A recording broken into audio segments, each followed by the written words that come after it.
কেমন দিলুম আসলে তো এটা বাহানা মতো কিছুই হয় নাই এই দেখো ঠিকই আছে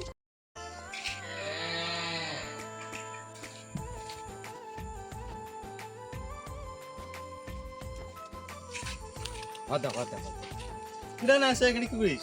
কি রে তোর কথা শুনি না কাজটা ঠিক করে দিলাম আর তুই নাই মোর কথার কন্যারে মোর জীবন শেষ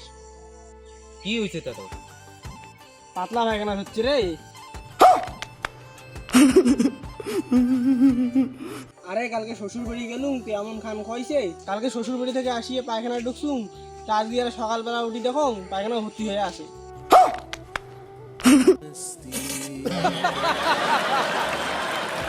তোর পাতলা পায়খানার জন্য আমার কাজ চাই দেবো নাকি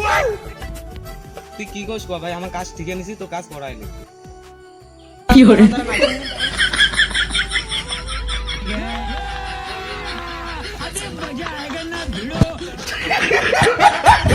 নিলে তো জ্বালা ভেসি রে হ্যাঁ হ্যাঁ ঠিক করছিস তুই ঠিক আছে তাহলে হাজিরাটা অনেক দিমো দোয়া যাক ওয়ান ডে আলা রে তো আর কি আর কোয়াং তে নে তুই জঙ্গলত বসে থাক আমার তো গেলে হাজিরাটা কোনোদিন দেখে দিব ঠিক আছে যাইতে হ্যাঁ কেমন দিলুম আসলে তো এটা বাহানা মতো কিছুই হয় নাই এই দেখো ঠিকই আছে